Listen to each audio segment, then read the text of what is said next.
మహాగణాధిపతయే నమః. ఓం గురుభ్యో నమః. ఓం శ్రీమాత్రే నమః. పరమేశ్వర స్వరూపమైనటువంటి జ్యోతిష, వాస్తు మరియు ఇతర అనేకమైనటువంటి శాస్త్రములను మనకు అందించినటువంటి మహర్షులకి నమస్కారం. హయగ్రీవ హయగ్రీవ హయగ్రీవేతి యో వదేత్ తస్య నిస్సరతే వాణి జహ్నుకన్యా ప్రవాహవత్. అరుణాం కరుణాతరంగితాక్షీం ధృతపాశాంకుశపుష్పబాణచాపాం అనిమాదిభిరావృతాం మయూకైః అహమిత్యేవ విభావయే భవానీం. శ్రీమాత్రే నమః. ప్రేక్షకులకి ఆ లలితాంబిక అమ్మవారి యొక్క అనుగ్రహం పరిపూర్ణంగా కలగాలని మనస్ఫూర్తి కోరుకుంటూ మనం ఏదో చెప్పుకోబోయే టాపిక్ ఏంటంటే, కుజుడు దాదాపుగా ఒక 2 నెలల పాటు అంటే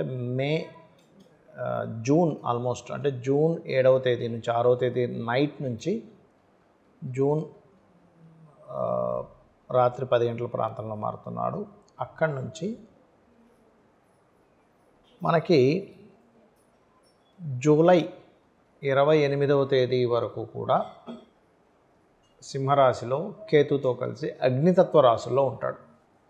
ఈ అగ్నితత్వ రాశుల్లో ఉన్నప్పుడు మిగతా లగ్నాలు ఏవైతే 12 లగ్నాలు వాళ్ళు ఉంటారో మేషం నుంచి మీనం వరకు, అలాగే లగ్నం తెలియని వారి రాశి వారికి ఏ విషయంలో చాలా బాగుంటుంది, ఏ విషయాల పట్ల వాళ్ళు జాగ్రత్త పడాలి. అయితే ఈ విషయం గుర్తుపెట్టుకోండి, ఈ అంశాలు చెప్తుంది నేనైనప్పటికీ కూడా చెప్పేసిన సాక్షాత్ లలిత అమ్మవారికి భావిస్తూ మరొక విషయం ఏంటంటే, ఎఫెక్ట్ ఏవైతే చెప్తున్నానో నేను అవి మీ పర్సనల్ చార్ట్లో కనుక ఆ భావం అంటే ఉదాహరణకి మేషం వారికి కెరియర్ విషయంలో జాగ్రత్తగా ఉండాలని చెప్పాను ఉదాహరణకి. అదేవిధంగా వృశ్చికం వారు ఏదైనా ప్లేస్ చేంజ్ లేదా ఇల్లు అమ్మడం కొనుగోలు చేయడం ఉన్నాయి.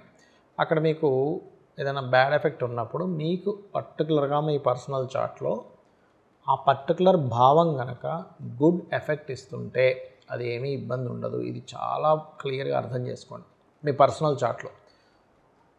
అలా చూసుకొని ముందుకు వెళ్ళాలి. ఎంతసేపు ఇది ఏదో బ్యాడ్ అయిపోతుందేమో అనే కాకుండా. సో ఇది చూసుకోండి. మనం ఒక్కొక్క లగ్నం నుంచి మనం తెలుసుకుందాం. మిథున లగ్నము, మిథున రాశి. మిథునం వారికి కనుక చూసుకున్నట్లయితే ప్రత్యేకంగా 3వ స్థానంలో కుజకేతువులు మీకు సంచారం జరుగుతుంది. కాబట్టి కమ్యూనికేట్ చేసే విషయంలో కొంచెం జాగ్రత్తగా ఉన్నట్లయితే, పర్టికులర్గా ఇక్కడ మీరు ఎడ్యుకేషన్ పాయింట్ ఆఫ్ వ్యూలో జాగ్రత్తగా ఉండాలి. అంటే ఏమిటి, ఏదైనా ఒక కోర్స్ తీసుకుంటున్నాము, లేదా ఒక ల్యాండ్ తీసుకుంటున్నాము, లేదా ఒక డాక్యుమెంట్స్ మనం రాసుకుంటున్నాము, ఆ విషయంలో చాలా చాలా చాలా కేర్గా ఉండాలి, గుర్తుపెట్టుకోండి. అలాగే మరొక విషయం ఏంటంటే, ఇది మీరు ప్రాపర్టీ తీసుకున్న ఒకటే కాకుండా మీ పూర్వీకుల ఆస్తులకు సంబంధించిన విషయంలో తాతగారి తండ్రికి రావడం కానివ్వండి, లేనట్లయితే మీరు ఏదైనా ఒక కోర్స్ చేసేటువంటి విషయంలో రాంగ్ డెసిషన్స్ తీసుకుంటారు. యాక్చువల్గా 3లో అధిక గ్రహాలు ఉన్నప్పుడు అంటే కొంతమంది చూడండి ఏదో కోర్సులో జాయిన్ అవుతారు, ఆ తర్వాత అది పనికిరాదని అర్థమవుతూ ఉంటుంది, కానీ ఫీజు కట్టేసాం కదా చదువుతూ ఉంటారు. అలాంటి రాంగ్ డెసిషన్స్ ఏమైనా తీసుకునే ఛాన్సెస్ ఉంటాయి ఈ యొక్క కాంబినేషన్స్ ఉన్నప్పుడు. కాబట్టి ఈ విషయాల్లో చాలా చాలా చాలా జాగ్రత్తగా ఉండండి. ఇక మరొక విషయం ఏంటంటే, ఇక్కడ దీంతోపాటు ఈ 7వ స్థానం అంటే వివాహం కోసం ఎవరైతే ప్రయత్నం చేస్తారో 90% వరకు వివాహ ప్రయత్నాలు సక్సెస్ అవుతాయి. మరి 10% ఎందుకు అంటే, కేతువు యొక్క దృష్టి 7వం మీద ఉంది కుజుడితో కలిసి. అందుకని ఏమిటి, కొంచెం జీవిత భాగస్వామి ఆల్రెడీ వివాహం అయింది, జీవిత భాగస్వామి కొంచెం స్ట్రెస్ ఉండడము, లేదా సమాజంలో మీరు తీసుకునే సామాజికంగా సోషల్ మీడియాస్ అవి ఉన్నాయి, ఇటువంటి విషయాల్లో కొంచెం చిన్న మాట వల్ల, ఎందుకంటే కమ్యూనికేషన్ స్థానంలో కుజుడు కేతువు ఉన్నాడు కాబట్టి ఈ యొక్క అంశాల్లో కాస్త కేర్గా జాగ్రత్తగా డెసిషన్స్ తీసుకోవాలి.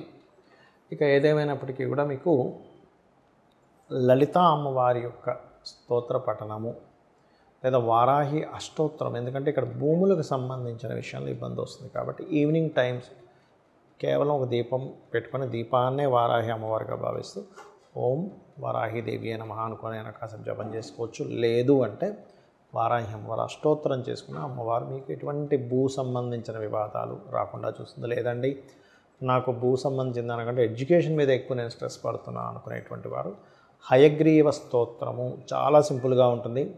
జ్ఞానానందమయం దైవం నిర్మల స్ఫటికాకృతిం ఆధారం సర్వ విద్యానాం హయగ్రీవం ఉపాస్మహే. ఇది ఒక్క 15 నిమిషాలు చేసుకున్నా సరిపోతుంది. అయితే ఇక్కడ ఇంకొక విషయం ఏంటంటే, మనకి ఈ కుజుడు మేషం నుంచి సింహరాశిలోకి ఎంటర్ అయ్యి కేతుతో కలుస్తున్నందుకు దేశకాల పరిస్థితుల్లో కూడా చాలా మార్పులు ఉంటాయి. ఏమిటవి? సర్వసాధారణంగానే మనం చూసాం, ఎప్పుడైతే మనకి కుజుడు నీచ రాశిలో ఉన్నాడో పెహల్గామ్ అటాక్ కానివ్వండి, దాని తర్వాత మన వాళ్ళు ఆ యొక్క శిబిరాలని నాశనం చేయడం కానివ్వండి, ఇవన్నీ మనం ఒక 50 రోజుల క్రితమే ఇలాంటి అటాక్స్ జరుగుతాయనేటువంటిది అమ్మవారి అనుగ్రహం వల్ల మనం ప్రిడిక్ట్ చేసుకోగలిగాం. అయితే ఇక్కడ ఏంటంటే మరి ఈ కుజుడు కేతుతో కలిసినందుకు, కేతు అనేటువంటిది ఆధ్యాత్మికమైనటువంటి కేంద్రాలు గుర్తుపెట్టుకోండి. కేతు ఈ స్పిరిచువల్ పాయింట్స్, అది అగ్నితత్వ రాశి. కాబట్టి నేను చెప్పేది ఒకటే, ఈ కేతుతో కుజుడు కలిసి ఉన్నంత కాలము, ఇంకా అంతకంటే ముందుగా కూడా, ఎందుకంటే మనకి దేశకాల పరిస్థితుల్లో చెప్పేటువంటివన్నీ కూడా ఈ ఆయన నిరాయన అని ఉంటుంది, సాయన నిరాయన అని ఉంటుంది. అంటే మనం ఏ ఆయనం వాడతాము, నిరాయన పద్ధతి వాడతామా సాయన పద్ధతి వాడతామా అనే దాన్ని బట్టి ఉంటుంది. కాబట్టి ఈ ఆయనము సాయన పద్ధతి పరంగా తీసుకుంటే కుజుడు ఇంకా ముందుగానే ఎంటర్ అయిపోతాడు. కాబట్టి మనకి జనరల్గా మారేదానికంటే కూడా May last week, third week, fourth week నుంచే కొంచెం ఒక 2 నెలలు 3 నెలల పాటు దాదాపుగా ఈ ప్రార్థనా మందిరాలు ఏవైతే ఉంటాయో, హిందువులు కావచ్చు, మన సిక్కులు కావచ్చు, ఇటువంటి ప్రత్యేకంగా స్పిరిచువల్ రిలేటెడ్ మనకు అమర్నాథ యాత్ర, నెక్స్ట్ ఇప్పుడు మనకు పుష్కరాలు వస్తున్నాయి, పుష్కరాలు రిలేటెడ్ సంబంధించిన విషయాల్లోని ఎనీ ఆధ్యాత్మిక, ముఖ్యంగా హిందూ సంబంధించినటువంటి ఏవైతే ఉంటాయో, హిందువులు కావచ్చు, ఎనీ వాళ్ళు కావచ్చు, ఆ యొక్క ప్లేసెస్లో కొన్ని అటాక్స్ లాంటివి ఉన్నాయి. కాబట్టి వెళ్ళే వాళ్ళు కాస్త జాగ్రత్తగా వెళ్ళండి. మన గవర్నమెంట్ కూడా అక్కడ పర్టికులర్గా కొన్ని కట్టుదిట్టాలు ఏర్పాటు చేయాలి. ఇది గోచారంలో జరిగేటువంటి అంశాలు. అలాగే ఏదైనా కొన్ని పార్టీల్లో ఉండే వాళ్ళకి కొంత చీలికలు, ఎందుకంటే గవర్నమెంట్ని ఫామ్ చేసేది, గవర్నమెంట్ రిలేటెడ్ అంతా కూడా రవి సంబంధంగా, రవి రాశుల్లో కేతు ఉన్నది చెప్తుంది. దాంతోపాటు కుజుడు వచ్చాడు కాబట్టి కొంచెం అది గవర్నమెంట్లో ఉండేవాళ్ళు, సీఎంలు, పిఎంలు, గవర్నమెంట్ రంగాల్లో ఉండేవాళ్ళు, ఒక పెద్ద స్థాయిలో ఉండేటువంటి వారికి కూడా కొంత జాగ్రత్తగా ఉండాలనేది చాలా స్పష్టంగా ఇది చూపిస్తుంది. కాబట్టి వీళ్ళు జాగ్రత్తగా ఉండాలి, అంతేగాని ఎవరిని భయపెట్టడం కాదు నా ఉద్దేశం. జాగ్రత్త పడాలి, అందరూ హ్యాపీగా ఉండాలి, ఎవరు ఇబ్బంది పడకూడదని చెప్తున్న అంశం. అయితే ఇక్కడ మరి దీని నుంచి ఎలా బయటపడడం, ఎందుకంటే సామాన్య ప్రజల కోసం మనం చెప్తున్నాం ప్రతిదీ కూడా. మరి అవునండి, మరి మనం ప్రార్థనా మందిరానికి వెళ్తుంటాము, టెంపుల్స్కి వెళ్తుంటాము, క్షేత్రాలకు వెళ్తుంటాము, అమరనాథ యాత్ర మనకు ప్రారంభం కాబోతుంది, ఇవన్నీ ఏమిటి అన్నప్పుడు ఇవన్నీ కూడా పర్టికులర్గా ఇది ఒకటే కాకుండా కొద్దిగా ఈ 2.5 సంవత్సరాలు కూడా శని ఎప్పుడైతే మీన రాశిలో ఉంటున్నాడో ఇది కొన్ని దేశాలకి ఆర్థికమైనటువంటి మాన్యాన్ని తెచ్చిపెడుతుంది. కొన్ని ఇప్పుడు మనకి మొన్న జరిగిన అటాక్ ఇట్లాంటి వాటిల్లో పర్టికులర్గా ఏంటంటే కొన్ని దేశాలు వాళ్ళ స్వయంకృప అపరాధం వల్ల కూడా కొంత నష్టపోతారు. వాళ్ళు తయారు చేసుకున్న కొన్ని సంబంధించిన బాంబుల వల్ల కావచ్చు, ఏదైనా అనేటువంటి చాలా స్పష్టంగా చూపిస్తుంది. ఎవరికైనా సరే ముఖ్యంగా ఎటువంటి ఇబ్బంది కలగకుండా ఉండాలంటే కాస్త బయటకు వెళ్ళే ముందు ముఖ్యంగా గణపతి ఆరాధన, సుబ్రహ్మణ్యేశ్వర స్వామి ఆరాధన, కాలభైరవుణ్ణి తలుచుకోండి. ఓం గణాధిపతయే నమః, ఓం సుబ్రహ్మణ్యేశ్వర స్వామియే నమః, ఓం కాలభైరవాయ నమః అనుకోండి. మరొక విషయం ఏంటంటే ఈ కుజుడు కేతువు కలిసి ఉన్నంతకాలం ఎవరైనా ఇప్పుడు జనరల్ పీపుల్ కనుక సంతానం కోసం చేసే ప్రయత్నం విషయంలో చాలా జాగ్రత్తగా ఉండాలి. ఎందుకంటే ఇది న్యాచురల్ 5th హౌస్.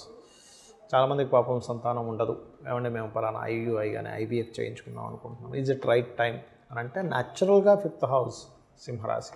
సంతానం మీరు గమనించండి, ఎవరి జన్మ జాతక చక్రంలో అయినా సింహరాశి పాడైంది అనుకోండి వాళ్ళకి పర్టికులర్గా, అది కూడా పని కట్టుకొని 5th హౌస్ అయింది అంటే ఏ మేషలగ్నం అయింది, అప్పుడు ఏమవుతుందంటే లేదా 5th పోర్ట్ఫోలియో అక్కడ పడి అక్కడ పాపగ్రహాలు ఉన్నాయి, పాపం వాళ్ళు ఆ సమయంలో చేసే ప్రయత్నం సఫలీకృతం అవ్వదు. కాబట్టి ఈ యొక్క విషయంలో చాలా జాగ్రత్తగా ఉండండి. అయితే మనకి పర్టికులర్గా జూలై 28వ తేదీ నుంచి కాలసర్ప యోగం నుంచి కుజుడు బయటకు వస్తున్నాడు. సో ఎప్పుడైతే కుజుడు బయటకు వస్తాడో కాలసర్ప యోగం కూడా పోతుంది. ఇంకొక విషయం ఏంటంటే నేను చాలాసార్లు చెప్పాను, కాలసర్ప యోగాన్ని లేదా దోషాన్ని అనుకోండి మీ పర్సనల్ చార్ట్లో చూసుకోకండి. ఇదంతా దేశము కాలము సంబంధించినవి చెప్పాలి. సునామీలు వస్తాయని, భూకంపాలు వస్తాయి, అందుకే చూడండి అంత భూకంపాలు రావడం జరిగింది రకరకాల ప్రదేశాల్లో. అలాగే యుద్ధ సంబంధించిన ప్రభావం జరిగింది, ఎందుకంటే కుజుడు నీచంలో ఉండడం వల్ల. అందుకని అనవసరంగా కాలసర్ప యోగం ఉందని భయపడకండి. నేను మీకు గతంలో కూడా చాలాసార్లు చెప్పాను, మరలి ఇంకోసారి గుర్తు చేస్తున్నాను మీకు ధైర్యంగా ఉండడం కోసం. పర్టికులర్గా ఇక్కడ 180 మంది దేశాల ప్రజలకి, 180 మంది దేశాల్లో ఉండేటువంటి ప్రజల్ని పాలించేటువంటి ప్రెసిడెంట్లకి కాలసర్పదోషం ఉంది. మీకు కావాలంటే నేను మీకు ఒకసారి 180 దేశాల యొక్క వాళ్ళకి చూపిస్తాను.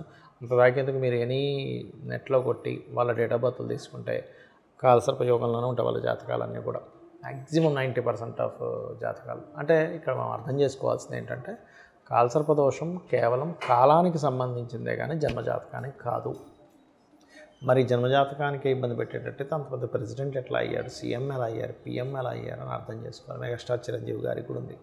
సో ఇక్కడ మనం అర్థం చేసుకోవాల్సింది ఏంటంటే ఈ కుజకేతువుల యొక్క ప్రభావం మీకు పూర్తిగా తగ్గాలంటే సూర్య భగవానుని చూస్తూ అర్ఘ్యం వదలండి. అందులోనే గణపతిని స్కందుని చూసుకోండి. నవగ్రహాల్లో కేతు కుజ గ్రహాల దగ్గర దీపారాధన చేయండి. కాలభైరవ అష్టకం చేసుకోండి. గోవులకి క్యారెట్స్ గ్రాసము తినిపించండి. అన్ని విధాలా బాగుంటుంది. అందరూ బాగుండాలని మరోసారి అమ్మవారిని కోరుకుంటూ శ్రీమాత్రే నమః.